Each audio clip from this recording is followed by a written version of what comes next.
Welcome back to TNLP, the newsletter podcast brought to you by the HazMat Guys. Thanks for tuning in to this week's breakdown. Timmy here with your top hazmat news from this past week, and we've got a number of hefty incidents to cover. We start with breaking news out of Baltimore, where EMS One shares that according to the Baltimore Sun, 4 have been hospitalized following a hazmat incident at a Baltimore poultry plant. Elevated carbon dioxide levels at a South Baltimore poultry processor left 4 people hospitalized Sunday, according to the Baltimore City Fire Department. Around 5 p.m., firefighters were alerted about a hazmat situation on the 2100 block of Wicomico Street in the St. Paul neighborhood. After arriving, Baltimore fire crews evacuated 100 people from the building that houses Holly Poultry. Of those, 10 needed assistance, according to John Marsh, Public Information Officer for the Baltimore Fire Department. After all 10 were evaluated, 4 were sent to the hospital with non-life-threatening injuries, according to the fire department. The fire department and the Maryland Department of the Environment deemed the building safe Sunday evening after monitoring carbon dioxide levels, said Marsh. The departments were unable to definitively determine the source of the elevated carbon dioxide, he said. Holly Poultry did not immediately return a request for comment. Looking towards the West Coast, a fire involving an electric skid steer loader prompted an hours-long hazmat response and forced evacuations in Northridge Friday morning. KTLA-5 shares that Los Angeles firefighters responded to the fire in the 18200 block of Napa Street shortly after 7:30 a.m. The hazmat team joined the operation when crews determined that the fire was burning in the battery compartment of the lithium-ion-powered loader. The Los Angeles Fire Department stated in a news release. Crews were allowing the affected skid steer to burn itself out due to the hazardous nature of the batteries and let them release all of their energy before final extinguishment, according to the release. Aerial video from Sky 5 over the scene at 9 a.m. showed firefighters dousing the loader with water. The water is not going to be enough to put out the fire, Rich Prickett in Sky 5 noted.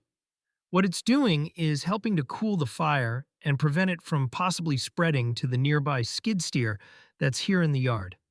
The fire department stated that crews were avoiding direct contact with the batteries due to the reactivity of the batteries and associated hazards of applying water to them. The loader was expected to burn for several hours, prompting evacuation orders for 4 homes and evacuation warnings for 14 others. Street closures were in effect on Napa Street between Lindley Avenue and Reseda Boulevard. The hazmat team monitored air quality in the surrounding areas and stated that there was no threat to the public. No injuries were reported. Meanwhile, in the Midwest, a train with hazardous materials derailed in Meeker County, luckily without threat to public safety. KSTP News reports, the Meeker County Sheriff's Office says a train derailed Thursday around 7:21 p.m. about 1 mile west of Watkins. They say emergency crews got to the scene and determined the train was carrying hazardous materials. During the initial assessment, they determined there were no hazardous material leaks and say there is no current threat to public safety. The train is operated by Canadian Pacific Kansas City. The railroad company told 5 Eyewitness News that the hazmat cars were carrying octane and asphalt. Other involved cars were carrying lumber and fertilizer. Just before 5 p.m. Friday, CPKC said repairs and safety inspections were complete and the rail line is operational again. Crews will stay on site for the next several days for cleanup. A source familiar with the railroad's investigation told Ryan Raichi with 5 Investigates that the derailment occurred in a swampy area in Meeker County.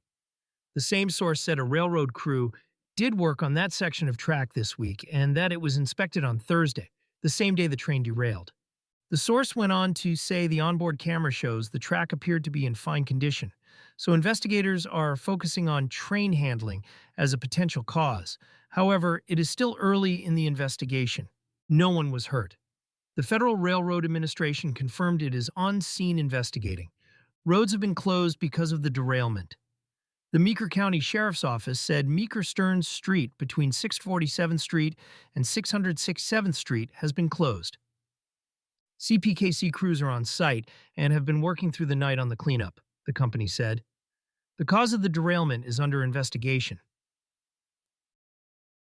Another hot topic this week coming out of Hazelwood, Missouri, where Five on Your Side reported a tanker spilled nitric acid at a Boeing property in North St. Louis County the morning of July 25th. Hazelwood Fire Chief Dan Luley said crews responded to the spill at about 9 a.m. on Friday to the area of Boeing Aerospace Composites Center on James S. McDonald Boulevard. Luley said early Friday afternoon that the truck was in the process of spilling about 4,500 gallons of nitric acid in the parking lot of the facility, which makes cleaning and machining materials, and crews were working to contain it. It was unclear how much of the chemical spilled before firefighters were able to stop it, nor is it known what amount of the chemical made its way off the property and into a spillway that runs off into Coldwater Creek, according to Luley. Officials originally told Five on Your Side that any of the chemicals that got into Coldwater Creek would be cleaned up by the end of the day. Luley said that the Missouri Department of Natural Resources and a subsidiary of Boeing are expected to have cleanup totals and amounts spilled soon. We have dirt and materials that we are diking the material in place, keeping it from getting into sewers and getting out into the creeks or stormwater creeks in the area, Luley said. We have the Department of Natural Resources on scene. We have a cleanup crew on scene, as well as MSD to help ensure that all the cleanup is taken care of in the area. Boeing said the tanker that spilled belonged to a contractor, and employees were immediately evacuated from the building where the spill took place. No injuries have been reported. The safety of our employees is our first priority, Boeing said in a statement. The Hazelwood Fire Department and Boeing responded to an incident outside one of our facilities, and the situation was safely resolved. Nearby business owners told Five on Your Side that fire crews said it wasn't a big enough threat that they'd need to evacuate. The fire chief said that the cleanup would take several hours, with firefighters working in extreme heat and wearing heavy suits to protect them from the chemical. That's going to do it for this week's episode of the Newsletter Podcast, brought to you by the HazMat Guys. Don't forget to subscribe to the weekly newsletter at thehazmatguys.com for links to TNLP and other hazmat nuggets. And tell your friends too. Signing off this week, Timmy, over and out.